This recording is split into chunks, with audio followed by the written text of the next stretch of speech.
بسم اللہ الرحمن الرحیم الحمد للہ رب العالمین والصلاة والسلام علی اشرف الانبیاء والمرسلین وعلی آلہ الطیبین الطاہرین۔ محترم سامعین، السلام علیکم ورحمۃ اللہ وبرکاتہ۔ الحمدللہ آج ہمارے ساتھ اہل سنت والجماعت کی ایک جانی مانی شخصیت، بلکہ اہل سنت والجماعت کے عقائد میں کے دفاع میں جو پہل رہتے ہیں، میری مراد حضرت علامہ و مولانا حافظ احسان اقبال قادری صاحب موجود ہیں۔ السلام علیکم ورحمۃ اللہ۔ وعلیکم السلام ورحمۃ اللہ وبرکاتہ۔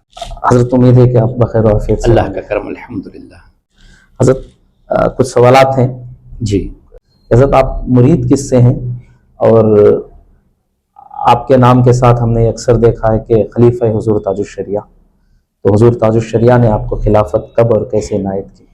بسم اللہ الرحمن الرحیم، نحمدہ ونصلی ونسلم علی رسولہ الکریم۔ حضور سرکار تاج الشریعہ علیہ الرحمہ سب سے پہلی بار سری لنکا میں 1987 میں تشریف لائے تھے، تو میری عمر تقریباً 14+ تھی اس وقت۔ تو حضرت پہلی بار جب تشریف لائے تو اس سے کچھ مہینوں پہلے میں انفارچونیٹلی تبلیغی جماعت میں شرکت کر رہا تھا اللہ، اور تقریباً 8 مہینے ان کے ساتھ میں رہا۔ تو ہمارے یہاں ایک مولانا صاحب تھے، ان کا بھی انتقال ہو گیا، مولانا اختر حسین صاحب علیہ الرحمہ۔ انہوں نے مجھے کچھ گائیڈ کیا، اور اس سلسلے میں ہمارے سری لنکا کے 2 احباب، ایک حاجی ادریس اور ایک حاجی امین، ان دونوں نے مجھے جو ہے نا امام صاحب کے پاس بھیجے، اور انہوں نے سمجھایا، پھر مجھے جو ہے نا ان کے عقائد کے تعلق سے علم ہوا۔ تو اس وقت ان میں سے امام صاحب نے اور حاجی ادریس صاحب نے فرمایا کہ ایک بڑے حضرت آنے والے ہیں بریلی شریف سے، ان سے تم کو مرید ہونا ہے۔ کچھ مہینوں کے بعد حضرت تشریف لائے، تو 1987 جولائی کی بات ہے یہ۔ تو جیسے حضرت تشریف لائے، میں اور ایک اور صاحب، ہم دونوں ہی سب سے پہلے حضرت کے ہاتھ میں مرید ہوئے تھے، سارے سری لنکا میں؟ سارے سری لنکا میں، ماشاءاللہ، we were the first مریدز الحمدللہ۔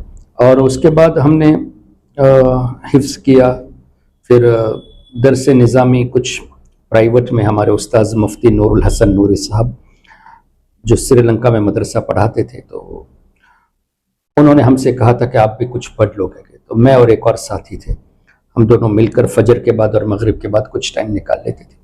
تو ضروری کتابیں حضرت نے ہمیں پڑھائی، اور حضرت کی خصوصیت یہ تھی ہمارے استاد کی کہ درس قرآن دیتے یا مشکات شریف پڑھاتے تو جہاں بھی عقائد پر حدیث اور آیتیں آتی اس کو فوکس کراتے تھے۔ ماشاءاللہ، کہ دیکھو اس آیت سے یہ ثابت ہوا، اس حدیث پاک سے یہ ثابت ہوا، اس آیت کریمہ سے یہ ثابت ہوا۔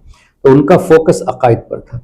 اس سے میرا ذہن بنا کہ کسی کو اگر عقائد کے تعلق سے ڈاؤٹ ہو تو ہمیں بھی ان کے ڈاؤٹ کو کلیئر کرنے کی کوشش کرنی چاہیے۔